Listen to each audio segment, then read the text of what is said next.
युवाओं की बात, छात्रों के भविष्य की बात, शिक्षा सुधार की बात, लेकिन क्या ये आवाज हर उस व्यक्ति तक भी पहुंचती है जो शिक्षा व्यवस्था में बदलाव की लड़ाई लड़ रहा है?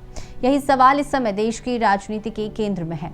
एक तरफ राहुल गांधी छात्रों की गूंज अभियान के जरिए छात्रों से संवाद कर रहे हैं, तो दूसरी तरफ सामाजिक कार्यकर्ता और शिक्षाविद सोनम वांगचुक लंबे समय से भूख हड़ताल पर है। ऐसे में सबसे बड़ा सवाल यही उठ रहा है कि आखिर सोनम वांगचुक के आंदोलन पर राहुल गांधी की चुप्पी क्यों है?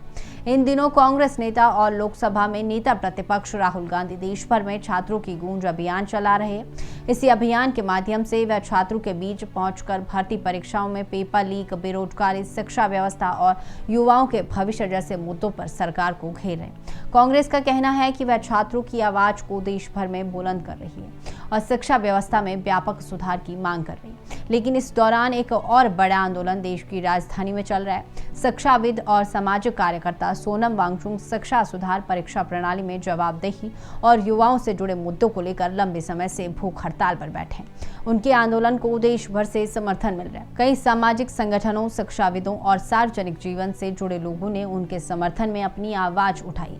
इसके बावजूद राहुल गांधी की ओर से अब तक कोई स्पष्ट सार्वजनिक प्रतिक्रिया सामने नहीं आई। यही चुप्पी अब राजनीतिक बहस का विषय बन गई है। सवाल यह उठ रहा है कि यदि छात्रों के भविष्य की बात की जा रही है, तो क्या उन लोगों की आवाज भी नहीं सुनी जानी चाहिए जो वर्षों से शिक्षा व्यवस्था में सुधार की मांग करें? क्या शिक्षा केवल चुनावी मंचों पर चर्चा का विषय है, या फिर उस पर हो रहे आंदोलन के प्रति भी समान संवेदनशीलता दिखाई जानी चाहिए?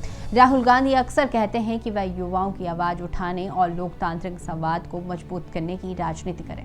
ऐसे में राजनीतिक विश्लेषकों का मानना है कि यदि किसी मुद्दे से असहमति है तो उसे सार्वजनिक रूप से रखा जाना चाहिए, और यदि सहमति है तो उसका समर्थन भी खुलकर सामने आना चाहिए। लेकिन किसी महत्वपूर्ण मुद्दे पर लंबे समय तक मौन रहना भी अपने आप में कई सवाल खड़े करता है। हालांकि यह सवाल केवल विपक्ष तक सीमित नहीं है। लोकतंत्र में सरकार की भी उतनी ही बड़ी जिम्मेदारी होती है। यदि कोई प्रतिष्ठित शिक्षाविद लंबे समय से भूख हड़ताल पर बैठा है तो सरकार से भी यह अपेक्षा की जाती है कि वह संवाद का रास्ता निकाले और आंदोलन के मुद्दों पर गंभीरता से विचार करे। लोकतांत्रिक व्यवस्था में संवाद ही किसी भी विवाद का सबसे प्रभावी समाधान माना जाता है।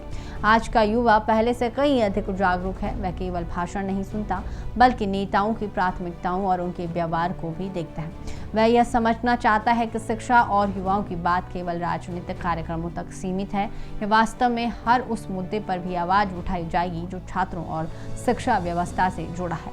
यही वजह है कि राहुल गांधी की चुप्पी पर लगातार सवाल उठ रहे हैं। क्या यह सिर्फ राजनीतिक प्राथमिकताओं का मामला है, या फिर इसके पीछे कोई अलग रणनीति है? फिलहाल इसका जवाब सामने नहीं आया है। अब सबसे बड़ा सवाल यही है कि क्या छात्रों की आवाज केवल वहीं तक सुनी जाएगी जहां राजनीतिक मंच और कैमरे मौजूद हो, या फिर उस भूख हड़ताल की आवाज भी सुनी जाएगी जहां शिक्षा सुधार और जवाबदेही की मांग को लेकर संघर्ष जारी? आने वाले दिनों में इस सवाल का जवाब देश की राजनीति और लोकतांत्रिक संवाद दोनों के लिए अहम माना जाएगा।